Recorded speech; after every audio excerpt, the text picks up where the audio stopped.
We're at Saatchi, finally. There's a running joke between Brian and I that it's taken a while for me to get in here, and it's not always due to his problems, it's clients, right? We're going to blame it all on clients. It's always clients. It's always other things other than us. So we're meeting with Brian Sheppard and Helen Pak, and they are the co-creative directors here at Saatchi. And guys, welcome. Thanks for joining AdBuzz. Thank you. Thanks. So for those that don't know Saatchi, I don't know how that's possible, but maybe give us a little background on Saatchi. Brian? Saatchi is a large worldwide advertising organization owned by the Publicis Group. We have offices all over the world. It started in the early 1970s in Great Britain and quickly became a creative powerhouse there, spread throughout the world. The office here in Canada has been open for about 20 years, over 20 years. Yeah. And in Canada we have 50 plus people and some great clients. And it's a great shop to be working at. It seems like it. I know a few of the juniors here, and they absolutely love it. So what's it like here? What's the actual culture like at Saatchi Canada, or Saatchi Toronto, I should say? It's a lot of fun, actually. Brian and I always remark that it's probably one of the funnest places we've ever worked. Okay. It's politically incorrect. There's no walls, so everybody hears everything. And it's just it's different every day, but it's always a lot of fun. Yeah, years ago there was a show called 30 Something, and it was sort of it was a soap opera about advertising, and it was mostly lousy. But there was one moment where the creative director was talking to somebody at an agency, and he said, "All an agency is," he said, "forget the names on the door, forget the clients." He said, "All an agency really is people." And when you've got a great group of people, the work gets easier, it gets enjoyable, it gets fun, and we have some fantastic people here. Yeah. It's a great place to come into every day. And what type of nurturing, I guess we'll call it, does Saatchi do for students and the juniors coming into the industry? Regular beatings. No, I don't think we have a formal kind of system. Mm-hmm. I think the nurturing that we do is we immerse them, into projects all the time, and rather than having juniors kind of sit off in the corner and filing things or doing, coupons or that kind of thing, we immerse them in everything that is available in terms of briefs. Yeah, we have a junior creative team in right now who are fantastic, and I think between the two of them, they've been in the business for maybe a year. Right. And they're working on broadcast projects. They're working on print projects, and it's more than just being nice. You need them to be contributing, and so the best way to get them contributing is start giving them real projects, or let them back up other teams on real projects, and see what they come up with. And we've been pretty knocked out by some of the stuff they've done. And we don't really call them juniors. We just call them creative people, right? Like there's no real distinguishing. We are the senior people and you're the junior people. Yeah. It's kind of not like that. And we make a very conscious decision about who we hire. We want to hire the best creative people. Period. And often some of the most amazing ideas will come from all over the place. It doesn't matter how much experience you have, right? Yeah, and something we try and do as well, aside from what we do internally, Helen and I do try to get out to things like portfolio reviews or go and speaking to colleges and speaking to young people. We actually, one of the young creative people that we've got actually came from Mohawk, and that came completely through, went up there to speak with them, and somebody got in contact with us and showed us their book, and it's sort of what you kind of hope happens if you're a young person. You show your portfolio, you meet a creative director, you show your portfolio, and things start to happen. So I wish we could do it more often. Yeah. It'd be great to be able to hire a new team every year. It's just, it doesn't work out that way. Yeah. I'm glad you're speaking about schools now, because I actually sent a tweet out yesterday asking our audience what they would like to know. And one of the questions came back is, how important is the actual school that's on your resume or in your portfolio to that hiring process? So you've got a lot of great Toronto schools, but are you discounting a Mohawk? But you just talked about a Mohawk or a St. Clair or wherever they might be. It could be a Miami Ad School on a resume or a CV. And how important is that that school name? To be honest, the school name really isn't that important. Not at all. The thing that's the most important is the creative thinking. The portfolio, the ability to learn. The passion. All those things combined are absolutely more important than the name of the school. For sure. If a young person came in with a portfolio, and they said, "I haven't been to school. I'm just really interested in being an art director. Here's my stuff," and it was amazing. Who cares about what the school is? I went to OCAD and spent 4 years there, and a lot of money and all those things, 20 years ago. And I actually learned more from picking up the 1987 One Show Annual and being inspired and seeing how people craft their copy. I learned as much from that one book that cost $80 back then as 4 years of school was. School was great, but what really got me in the door wasn't that I had gone to school. It was that through the process of learning and being exposed to things, you put together a great portfolio. And that's the same whenever we see great portfolios. I can remember the portfolios. I can't remember the schools that people went to. Yeah. Like I didn't go to advertising school. I was an architect before, and I had no idea how to put together a portfolio. My first portfolio actually was a little bit of a pop-up book, but I guess the creative director that I went to see saw something in that book, and that's what we're looking for. What is that little kind of spark that makes you different, and really makes you stand out from the rest of the crowd. Yeah, and that's such a key thing. One of the traps that young people fall into so much is you do your projects at school, and if you don't stretch out beyond the projects that you're given in class, your portfolio will look like everybody else's from that school. And don't be afraid to put some crazy shit in your book that maybe you're unsure of, but if it's something that's cool and interesting and that we haven't seen before, again, those are the high points. It's really rare that somebody comes in with something that's like a writer comes in with something and the portfolio is beautifully written from beginning to end, or that the art direction in an art director's book is there from beginning to end. You usually remember some peaks. Right. And so make sure when you're putting your stuff together that you've got a couple of things in there which are really going to stand out. Ideally, you've got 15 things in your portfolio that are all like that. That's a very tough thing to do.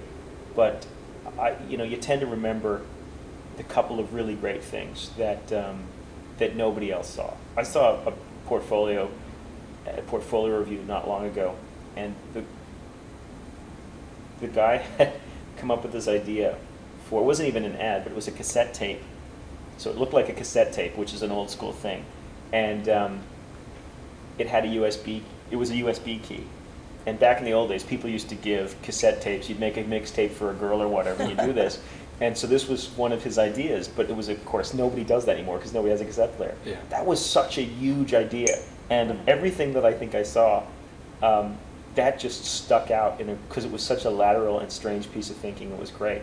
Those are the kinds of things that really do, make you go, wow, that's something, that person's thinking in a totally different kind of way. And I think that's really important, like thinking in a different way. Because we've all seen great, print ads, we've all seen great, TV spots, we've seen great, spec work, but it's the different way of thinking. And right now we're at such a pivotal time in advertising and marketing where things are changing. So your book has to change too. Your portfolio has to change too. You can't carry around those big black portfolio cases with the big plastic sleeves. Have it online. I mean, that's such a fundamental thing. Have it online. Show us your skills. Show us your digital skills. We try so hard to include digital in everything we do. It's absolutely a fundamental now. So if you don't have any digital thinking in your portfolio, then you've got to get on that. Right. And constantly change the book. I think that's a really important thing too. Like, so don't shop around a book that's 5 years old. No, keep changing. Listen to people's opinions. And they're going to be vastly different. But you got to keep crafting and refreshing your book. That's the only way your creativity is going to stay on top of its form. Right?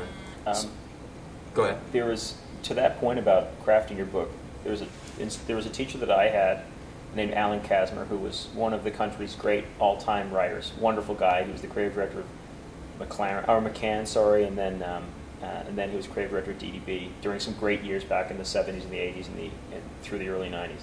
And he gave great advice, which was, when you're a student, and we all had this sort of feeling, or when you want to get into the business, many people feel, I'm never going to get a job in advertising, because it's hard to get a job in advertising. And his advice wasn't even advice, it was a truism, that everybody who really wants the job gets the job. Mm-hmm. But really wanting the job can be a marathon. Some people will go in and show the portfolio twice and land the job. For other people, you need to do 100 interviews. But that 100 interviews is your opportunity to learn from every person, yeah.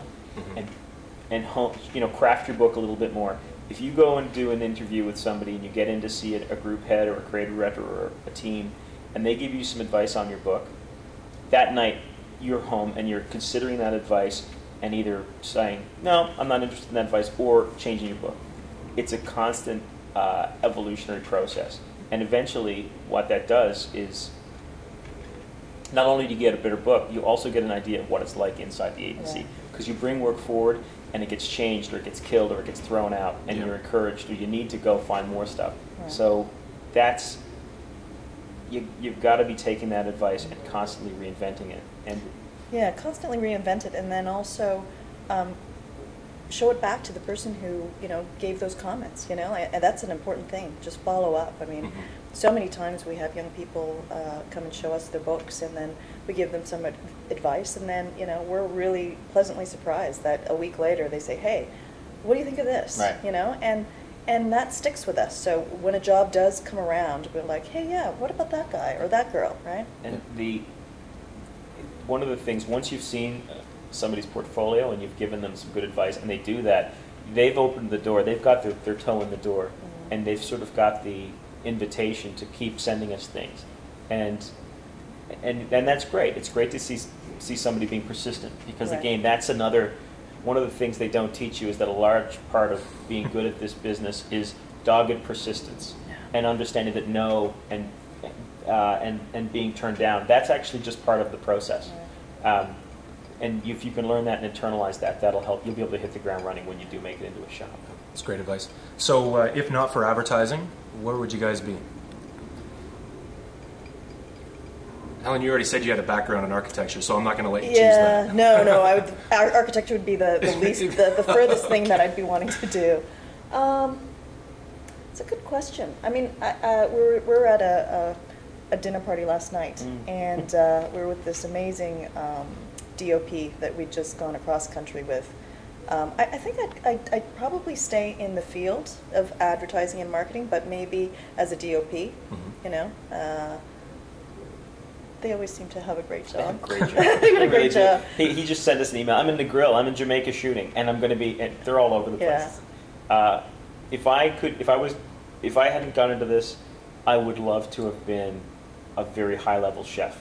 I think that would have been a great thing to do. And it's funny because I think that I never knew anything about the culture of how things work in the kitchen. I mean, the Food Network does all these shows now. You see Gordon Ramsay, you see all these kinds of guys. I'm actually amazed at how analogous it is to being a creative director. When you're the top chef, you've got all these people around. There's pressure. You've got to get things out.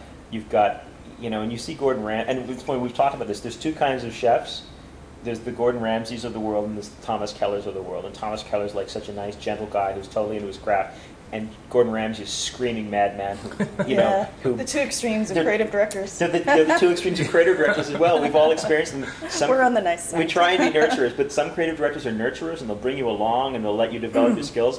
And others create enormous pressure, and people get blown out of the shop. And funny. And but both ways are completely legitimate, and both ways are completely great ways to create advertising. And different creative people thrive under different environments. There's some people who come in and don't thrive under a kind of a more arm's length, hey, you go off and do that and come back to us sort of thing. Some people need to have a real heavy crack in the whip on them all the time. Yeah. And that's also one of the things you learn too when you get into a few different shops. And it's part of the whole thing as you begin your career. The first job that you take is so important. So important. It's so important. It's so critical. Really research the top 3 places that you want to go. and hold out for those 3 places. You know, like just don't take any job, because it will in some way define your career, because you know that first job is so important. You know, it helps you establish a foundation in advertising. It helps you establish, you know, your work ethic, the bar of advertising that you're striving for, everything. So I know it's sometimes easy. You come out of school and you take the first thing that's offered to you. Like, really think about where you want to go and hold out for those places, because it's critical. It's really critical. And it's tough to take that long view when you're 25 years old and you're starving and you have no money, right? It's tough. But if you do look at it, I mean, not many people get a 30-year career in advertising. I don't know if many people want that anymore, but if you do want to have a long career in advertising, that is such important advice. Look really closely. You're going to, because that first job experience is going to imprint on you so much. It's either going to make you love this business and be willing to put in the time and the effort and the blood that goes into making great work, or it's going to make you go, I really hate this, and it's not worth the trouble. Right. And we've seen that too. We've seen good people kind of just get disheartened and disenchanted because they went to the wrong place. Yeah. And it's and part of it's luck, because you don't really know until you get in. So the place is important. Finding a great partner is really, really important, because just as you could thrive or not thrive in a certain agency, the partnership is so critical. You know, like you really need to lean on your partner and collaborate with your partner. Your partner needs to push you forward and challenge you. So finding a partner is really important. The agency is important. And a third thing that a lot of juniors may not actually seek out is a mentor. You know, a mentor aside from your creative director. A mentor is really important because they can help kind of guide you and say, hey, you know what, why don't you try this? Because very often creative directors are kind of busy. Yeah. And so finding a mentor is really kind of an important thing in building your career. That's some great advice. One of the other things too is, it's a little bit different here because we're 50 people, and you'll see this when we do the tour, we all sort of sit amongst each other, and it's really easy to kind of poke your head up over the divider and say, Helen, Brian, can I talk to you about this, because this is whatever. What do you think about this? Right. And that applies to people who've been in the business for 20 years, and people who've been in it, who are just starting out. There are still a lot of agencies which have the hierarchy where there's the team, there's the senior team, there's the ACDs. There's the creative directors, there's the ECD. And you sometimes, you've got to go up that chain of command, which is really hard.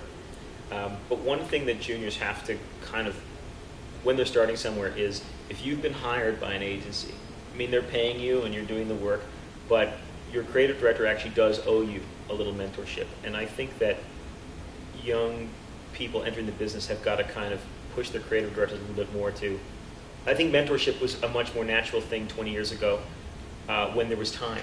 Everything's compressed now. So it's really important that when you do get into a place, don't be invisible with your creative director. Get in front of them as often as you can. Go by their office and shoot the shit with them, even if it's for 5 minutes. Right. Just so, especially in larger shops, because a couple of things happen. One, you get more comfortable with them. And presenting to your creative director, that's the first hurdle that your work has to face. And if you can get there, that's great. The other thing is that when creative directors, especially in larger shops, are staffing, if you're more visible, you're more likely to get onto better jobs. Better jobs, yeah. But also building on what you said about going around and shooting the shit with everybody in the creative department. Go around, talk to the people in media, talk to the people in finance, the accounting people, the planners. Like immerse yourself in everything that the agency has to offer. That it's going to make you a better creative person, but it's going to make you a better advertising, marketing person. Right? If you want to get out from underneath junior and get to intermediate, that's a great point, especially talking to the account people. If you can become friendly with some intermediate to senior account people in your agency, and there's the jobs, there's the plum jobs, and then there's a whole bunch of other things along the bottom that need to get done. If you can become the person that the account team goes, you know what, there's this thing we need to get done quickly. Oh, that's a great young art director or writer who I've gotten to know, and they seem to know what they're doing. They'll go to the creative director and say, this has got to get done. Can we put so-and-so on this? Right. And suddenly you're getting more stuff, and you're getting more projects, and you're keeping busy. The worst thing when you join an agency is if you're sitting around doing not a whole lot of anything. Right. That's really tough. because you don't feel you're being valued, you're not moving forward, keep yourself as busy as possible. And if the jobs aren't coming through, if the jobs aren't coming from the top down to you, from the creative director down to you, go out and find them, because there's a lot of work in an agency that happens on the side that the account teams know about, that sometimes even doesn't get to the CD. Yeah, but also, I mean, it's part of your growth as a creative person is to understand strategy, understand how to sell the work. It's one thing to come up with brilliant work, but then it's a whole other art to sell it. And there's a science and an art to selling work. And you've got to understand how the account people work, how the strategic planners work, in order to be able to sell your work. I mean, there's some brilliant creative people out there, even senior people, who get a little bit stalled because they just don't have that ability to present in the boardroom, and that's really important. You need to hone your creative skills, but you also need to hone your presentation skills and understand how to sell it to a client, and internally too. And selling internally is the first step. Yeah, a huge part of it. Awesome. Well, Helen, Brian, thanks so much for your time. You guys have offered a tremendous amount of amazing advice and information for everyone watching, and we appreciate your time here on the AdBuzz. Thanks for joining us. Great.